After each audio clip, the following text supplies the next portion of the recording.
Une nuit sans lune, 6 signaux parfaitement alignés ont soudain fissuré le ciel du Burkina Faso.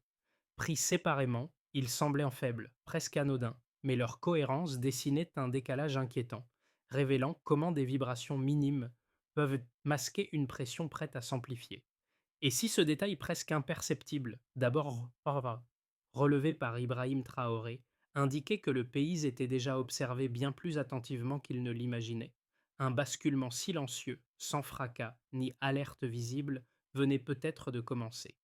La promesse est simple: montrer pourquoi les signaux les plus faibles finissent souvent par orienter les décisions stratégiques les plus lourdes. Le bénéfice pour le lecteur tient en quelques mots. Ignorer l'infime expose à un choc majeur. Ce qui est en jeu ne se limite pas à des anomalies techniques ou à des observations nocturnes isolées.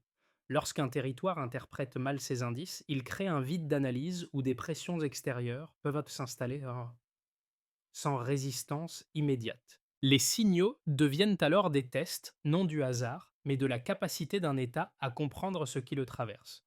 Pour le Burkina Faso, l'enjeu dépasse la sphère militaire. Il touche à la souveraineté, à la maîtrise de l'espace aérien et à la confiance dans les mécanismes de vigilance collective. Comprendre tôt, c'est garder l'initiative. Comprendre trop tard, c'est subir un rythme imposé par d'autres. Cette partie fixe donc le cadre. Lire correctement les signes n'est pas un luxe analytique, mais une condition de stabilité durable. La première révélation tient en un fait simple: 6 signaux alignés sur une même trajectoire, répétés sur plusieurs nuits, ne relèvent pas du hasard. Cette répétition suffit à transformer une curiosité technique en indice stratégique mesurable. Pour Ibrahim Traoré, ce constat marque un seuil. Ce qui semblait dispersé devient soudain lisible. À ce stade, le contexte est essentiel, mais doit rester resserré. Les premières interférences avaient été enregistrées comme de légères variations, trop faibles pour déclencher une alerte officielle. Pourtant, leur cohérence spatiale dessinait déjà un schéma. Les trajectoires nocturnes suivaient des axes récurrents, toujours proches de zones de convergence connues: routes logistiques, points de surveillance, couloirs de passage. Chaque observation isolée paraissait insignifiante. Leur accumulation, en revanche, révélait une intention progressive. Les avant-postes du Nord furent les premiers à remarquer cette régularité. Puis, des relevés similaires apparurent au centre du pays, confirmant que le phénomène n'était ni local ni accidentel. Des opérateurs distincts, sans coordination initiale, décrivaient les mêmes lumières ténues, les mêmes ruptures de fréquence, les mêmes trajectoires silencieuses. Cette concordance devint le cœur du mini-révélation. Quelqu'un testait la capacité de réaction du territoire, étape par étape, sans jamais franchir un seuil trop visible. C'est précisément cette discrétion qui rendait la situation dangereuse. Une menace diffuse peut avancer sans bruit lorsqu'elle se glisse entre les catégories habituelles d'analyse. Le Burkina Faso n'était pas encore confronté à une attaque manifeste, mais il entrait déjà dans une phase d'observation active. Les nuits restaient calmes pour les habitants, tandis que les données racontaient une autre histoire. La question ouverte au début trouve ici sa première réponse. Les signaux faibles ne préviennent pas, ils préparent. Et lorsqu'ils sont compris trop tard, ils ont déjà remodelé le rapport de force. Pour donner chair à cette dynamique encore abstraite, il faut revenir aux acteurs de terrain qui ont servi de premiers capteurs humains. Les opérateurs des postes avancés ne disposaient pas d'outils sophistiqués, mais d'une continuité d'observation patiente.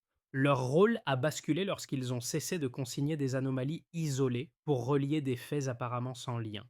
Cette transition marque l'impact précoce de la séquence en cours. Un soldat affecté au secteur de Kaya incarne ce tournant. 3 nuits consécutives, il note un déplacement identique, à vitesse constante, toujours entre les mêmes collines. La première alerte est jugée trop faible pour justifier une remontée formelle. La seconde passe encore pour une coïncidence. La troisième transforme l'observation en indice robuste. Ce microcas devient un point d'ancrage car il introduit la notion de répétition intentionnelle. Plus au sud, une équipe technique signale des micro-coupures inhabituelles, suivant un itinéraire précis. Isolément, ces perturbations n'auraient pas attiré l'attention. Mises en parallèle avec les relevés du Nord, elles révèlent une continuité géographique. L'impact est immédiat. Les analystes cessent de raisonner par incident et commencent à raisonner par trajectoire. C'est à ce moment que Ibrahim Traoré comprend que le cœur du problème n'est pas la puissance de l'intrusion, mais sa méthode. Une pression faible mais répétée modifie plus sûrement les équilibres qu'un choc brutal. L'effet précoce n'est donc pas matériel, il est cognitif. La lecture du risque change. Autrement dit, les détails ignorés redessinent la souveraineté. L'activation commence dans une atmosphère trompeusement stable. Pendant des semaines, les signaux relevés restent discrets, fragmentés, faciles à classer comme variations techniques. Puis, un seuil est franchi. Ce qui relevait de avant, diffus, bascule vers un s'apprête structuré, sans annonce formelle ni rupture spectaculaire. La chaîne est désormais continue, et chaque nouvel indice s'emboîte dans le précédent. La première montée en tension survient un soir où une variation de fréquence apparaît avec une régularité inhabituelle. Un opérateur expérimenté note une alternance nette répétée sur un axe identique. L'explication naturelle ne tient plus. En quelques heures, d'autres postes rapportent des observations concordantes. Les trajectoires sont trop constantes, les vitesses trop régulières, les lumières trop synchronisées. Les données convergent vers Ibrahim Traoré, qui constate que le ciel cesse d'être neutre. Il devient un espace sondé. La séquence suivante marque le passage au palier supérieur. Peu après minuit, un appareil inconnu traverse trois zones distinctes en moins de 4 minutes. Les radars, pourtant récemment ajustés, peinent à le suivre. Cette difficulté révèle une intention précise. Tester les marges, mesurer les délais, cartographier les angles morts. Quelques heures plus tard, une nouvelle apparition survient dans une zone adjacente, à une altitude volontairement abaissée. Le message est clair. L'exploration passive touche à sa fin. Une phase plus intrusive s'ouvre. Face à cette accélération, le commandement entre dans un débat serré. Les moyens disponibles sont limités. Pas de flotte sophistiquée, pas de brouillage avancé. Mais une capacité demeure. L'adaptation. Sous l'impulsion d'Ibrahim Traoré, les équipes fusionnent les relais, synchronisant les postes et transforment des systèmes vieillissants en un réseau continu. Cette décision ne supprime pas la pression, mais elle en change la lecture. L'intrusion devient traçable. Le point culminant survient lorsque trois signatures identiques sont captées en moins de 10 minutes. La simultanéité ne laisse aucune place au doute. Il ne s'agit plus d'essais isolés, mais d'une répétition coordonnée visant plusieurs zones stratégiques. La fenêtre d'hésitation se referme. L'état-major comprend que chaque minute de retard accroît la vulnérabilité globale. Les répliques sont immédiates. Les trajectoires, autrefois imprévisibles, dessinent désormais des cercles d'exploration autour d'infrastructures précises. Cette régularité paradoxale offre un avantage inattendu. Elle rend l'intrus lisible. En reliant chaque fragment de signal, le pays se transforme en système cohérent, capable d'absorber la pression sans se fragmenter. La dynamique change de camp. Cette phase n'est pas une victoire définitive, elle est un basculement. Le Burkina Faso passe d'une posture réactive à une vigilance disciplinée, où chaque événement s'inscrit dans une chronologie claire. Activation discrète, montée contrôlée, réplique structurée. Le ciel devient un espace disputé, mais plus opaque. La question ouverte au début trouve ici une réponse partielle. Le basculement ne survient pas au choc, mais à la répétition. Pour sortir définitivement du registre intuitif, les analystes établissent une ligne de base claire. Pendant près de 3 semaines, les signatures observées se maintiennent autour d'une altitude stable proche de 1900 mètres. À ce niveau, les trajectoires restent lisibles pour des capteurs recalibrés, tout en contournant les seuils classiques d'alerte. Cette stabilité rassure en apparence, rien ne dévie, rien ne presse. Pourtant, elle prépare le terrain d'une comparaison décisive. Le premier écart survient lorsqu'un appareil descend brusquement à environ 1500 mètres. La chute est nette.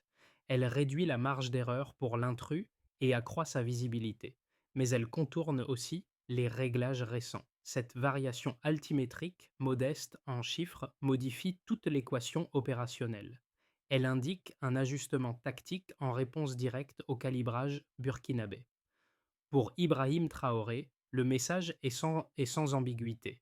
L'adversaire observe la réaction nationale et corrige ses trajectoires en conséquence. Ce n'est plus une collecte passive, c'est un dialogue technique contraint. Le deuxième indicateur porte sur la vitesse. Lors des premières incursions, les appareils évoluent à une moyenne proche de 400 km avec une régularité remarquable. Une cadence constante suggère un protocole automatique conçu pour limiter les erreurs et rester discret. Cette lecture prudente tient quelques nuits. Puis, les données changent. Des accélérations brèves apparaissent, suivies de ralentissements calculés. La vitesse devient variable. Ce delta transforme l'interprétation. Un pilotage adaptatif remplace l'automatisme. La machine réagit en temps réel aux tentatives de suivi, cherchant à éviter les verrouillages radars. L'hypothèse d'une simple exploration tombe. Le troisième paramètre concerne les trajectoires. Au départ, elles sont dispersées. Progressivement, elles se répètent. Les cercles se resserrent autour d'infrastructures identiques, aux mêmes distances, avec les mêmes intervalles. La répétition est la clé. Des tracés identiques excluent nommer toute explication erratique. Ils traduisent une volonté méthodique de sonder des périmètres ciblés. En combinant altitude, vitesse et répétition spatiale, les analystes disposent désormais d'un faisceau cohérent. Ces trois mesures forment une progression lisible: stabilité initiale, rupture altimétrique, dynamique de vitesse. Chacune prise isolément pourrait être discutée. Ensemble, elles dessinent une adaptation hostile en cours. Les ingénieurs recalibrent alors les fenêtres de détection en fonction des écarts observés. Chaque delta, même faible, devient un déclencheur. Les opérateurs synchronisent leurs relevés entre le nord et le sud, réduisant les délais d'interprétation. Le résultat est tangible. Le pays passe d'une lecture approximative à une surveillance continue, disciplinée. Les signaux faibles cessent d'être des anomalies tolérées. Ils deviennent des données structurantes. Ibrahim Traoré observe cette accumulation d'écarts et en tire une conclusion sobre. L'attaque n'est plus une hypothèse abstraite, mais une trajectoire mesurable. L'adversaire ne teste plus les marges. Il évalue la résistance. La curiosité ouverte plus tôt se referme ici. Les chiffres ne craignent pas. Ils confirment. Et une fois confirmée, la pression ne peut plus être ignorée. À mesure que les données se consolident, deux lectures opposées émergent parmi les cercles d'analyse. La première, résolument confiante, affirme que la neutralisation des intrusions reste à portée. Les partisans de cette position soulignent que des systèmes vieillissants ont malgré tout détecté des variations fines. Les altitudes repérées, les vitesses relativement constantes au départ et la répétition des trajectoires montrent qu'un réseau, même imparfait, peut lire des schémas significatifs. Selon eux, si les intrus révèlent déjà leurs préférences, même zone, mêmes horaires, mêmes axes, alors une surveillance synchronisée peut anticiper chaque nouvel essai. Dans cette lecture, la situation est sérieuse mais maîtrisable. La seconde lecture adopte un ton bien plus critique. Elle rappelle que les appareils observés pourraient n'être qu'une phase de test. Rien ne garantit que des modèles plus rapides, plus discrets ou mieux pilotés n'entrent pas en scène ultérieurement. Les variations détectées, baisse d'altitude, fluctuation de vitesse, sont interprétées comme des ajustements préliminaires, non comme un engagement réel. Pour ce camp, la capacité actuelle de réaction ne prouve pas une supériorité défensive, mais seulement une tolérance temporaire face à une pression encore contenue. Le risque serait donc de surestimer une victoire qui n'a pas encore eu lieu. Pour dépasser ce clivage, les analystes reviennent aux données brutes. Les relevés montrent une interaction constante. Chaque recalibrage burkinabé est suivi d'une modification des trajectoires adverses. Les vitesses changent après les tentatives de suivi. Les cercles se déplacent dès qu'un segment devient mieux couvert. Cette dépendance est révélatrice. Une technologie réellement dominante n'aurait pas besoin d'ajuster aussi fréquemment ses paramètres. La réponse fondée ne se situe donc ni dans l'optimisme absolu, ni dans l'alarme permanente. Elle reconnaît une interdépendance dynamique. Le Burkina Faso ne contrôle pas totalement le ciel, mais il n'est plus passif. Ibrahim Traoré comprend alors que la force réelle ne réside pas dans l'annulation parfaite de la menace, mais dans la capacité à perturber son rythme et à forcer l'adaptation adverse. En somme, une défense imparfaite peut rester dissuasive si elle demeure lisible et mobile. La capture presque simultanée de trois signatures identiques marque une rupture nette. Jusqu'ici dispersées, les trajectoires se resserrent soudain autour de zones stratégiques précises. Les recoupements venus du nord et du centre montrent une convergence volontaire, synchronisée, impossible à attribuer au hasard. Ce n'est plus une série de tests espacés, c'est une répétition générale, conçue pour mesurer la réaction du pays face à une pression coordonnée. Ce moment transforme la lecture stratégique. Les analystes comprennent que la phase d'observation est terminée. Les intrusions ne cherchent plus seulement à collecter des données, mais à sonder la profondeur du dispositif national. La simultanéité révèle une intention nouvelle. Vérifier si la vigilance burkinabé peut tenir lorsqu'elle est sollicitée sur plusieurs points à la fois. Pour Ibrahim Traoré, ce moment charnière n'est pas seulement technique, il est politique. Le ciel burkinabé cesse définitivement d'être un espace neutre. Il devient un espace contesté, où chaque trajectoire, chaque minute, chaque silence porte une signification stratégique. La menace n'est plus diffuse. Elle est active, structurée, consciente de la réponse qu'elle provoque. Ce basculement redéfinit tout ce qui suit. Les décisions ne peuvent plus être différées.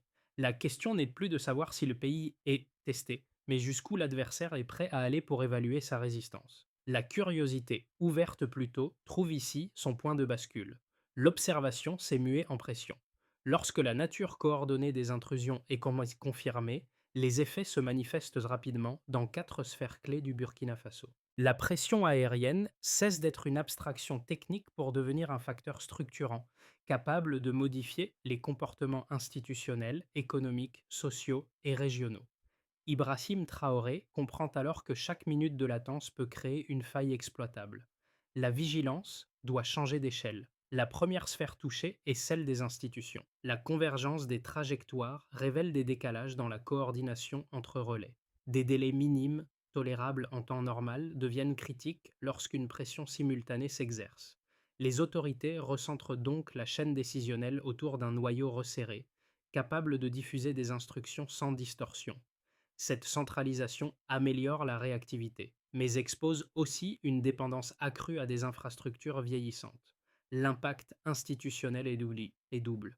Plus de cohérence, mais moins de marge d'erreur. La deuxième sphère concerne les entreprises, en particulier celles opérant dans les secteurs miniers et logistiques. Les survols répétés des corridors économiques entraînent des perturbations légères, mais récurrentes des communications internes. Aucune rupture majeure n'est constatée, mais la répétition suffit à modifier la perception du risque. Les opérateurs renforcent leurs protocoles de continuité et ajustent leur calendrier. Les investisseurs, eux, intègrent désormais une variable supplémentaire d'incertitude. L'économie ne s'arrête pas, mais elle devient plus prudente, plus attentive aux signaux faibles. La troisième sphère est celle des populations locales. Dans les zones rurales, les habitants observent des lueurs inhabituelles dans un ciel jusque-là familier. Ces apparitions, discrètes mais répétées, installent un climat d'interrogation. Les autorités doivent alors intervenir sur le terrain de la pédagogie, en fournissant des explications simples pour éviter que l'incertitude ne se transforme en rumeur. Ici, l'impact n'est pas matériel, il est psychologique. Le silence nocturne change de signification. La quatrième sphère dépasse les frontières nationales et touche la région. Les trajectoires révélées montrent que les couloirs suspects franchissent les limites territoriales. Les pays voisins prennent conscience que la dynamique observée ne vise pas uniquement le Burkina Faso. Des échanges prudents s'engagent autour d'une coordination sécuritaire minimale. Rien n'est formalisé, mais un principe émerge. Aucune vulnérabilité aérienne ne peut plus être gérée isolément dans l'espace sahélien. Mise bout à bout, ces conséquences dessinent un tableau clair.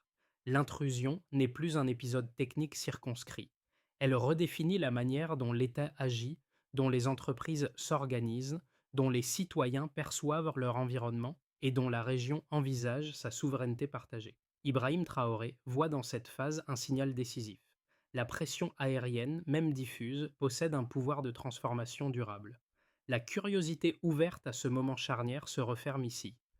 La coordination de l'adversaire produit une coordination forcée en retour.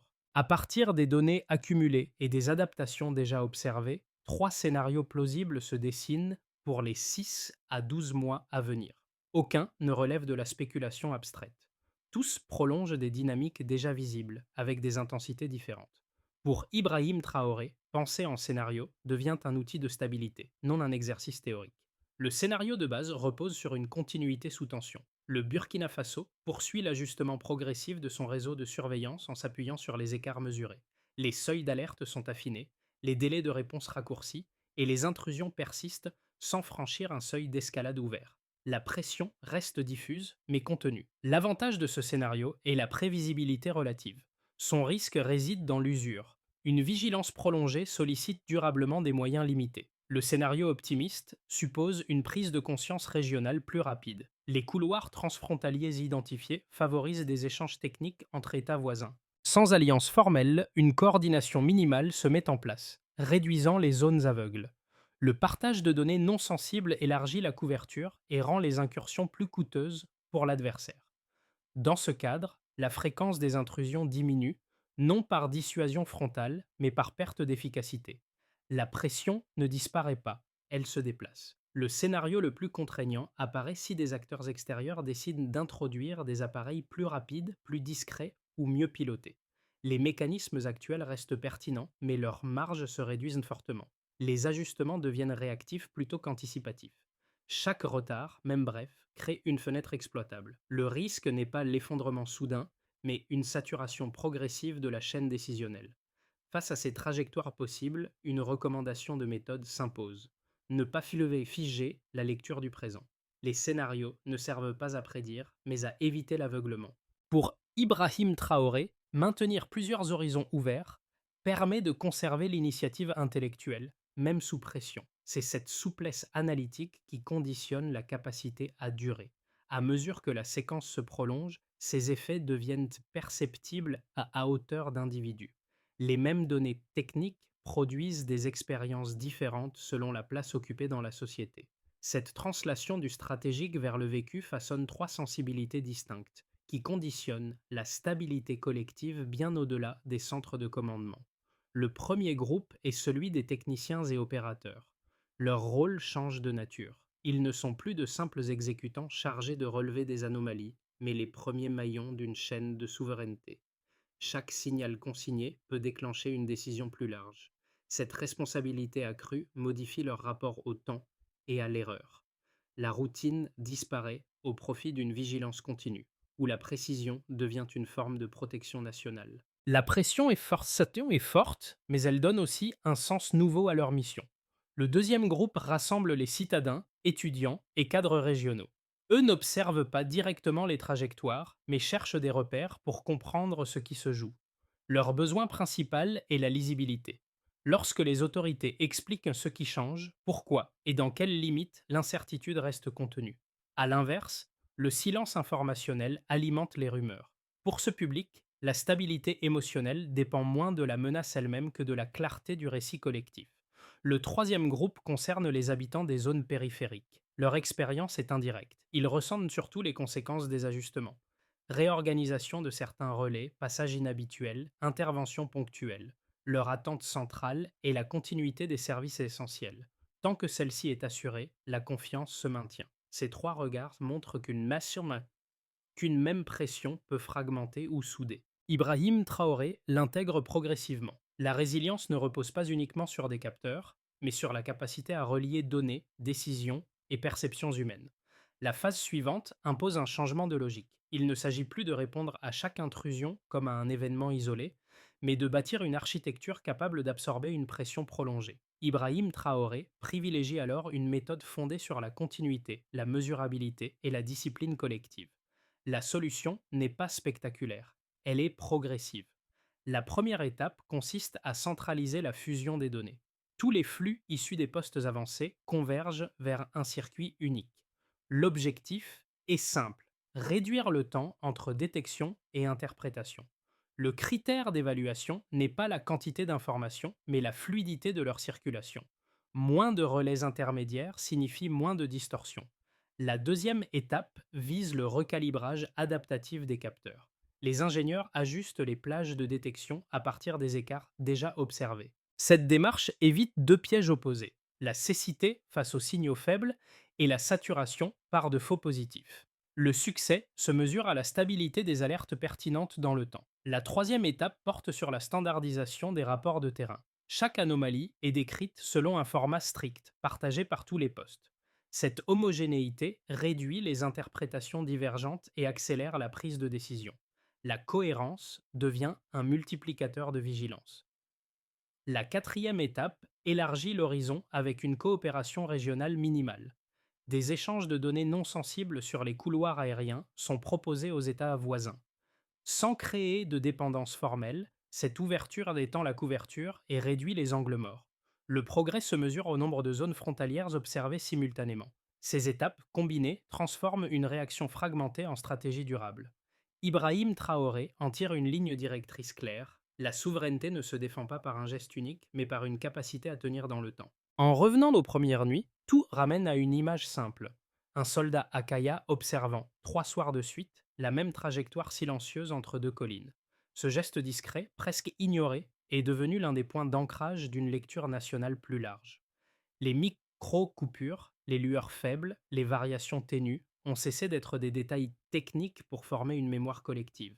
C'est dans cette accumulation patiente que la vigilance a pris racine. Pour Ibrahim Traoré, ce rappel est essentiel. Il montre que la souveraineté ne naît pas uniquement dans les centres de commandement, mais dans l'attention portée au terrain. Ceux qui regardent longtemps, sans certitude immédiate, offrent parfois au pays sa première ligne de défense. La technologie peut amplifier cette vigilance, mais elle ne la remplace pas.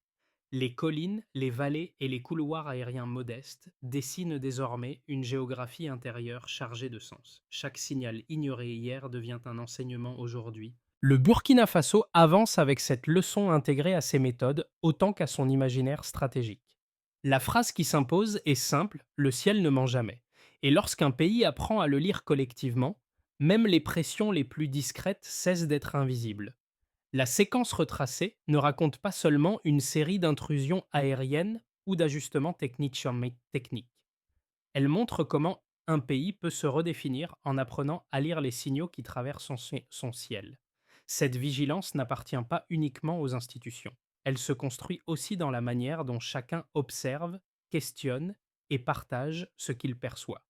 La souveraineté devient alors un espace vécu, nourri autant par les données que par l'attention collective.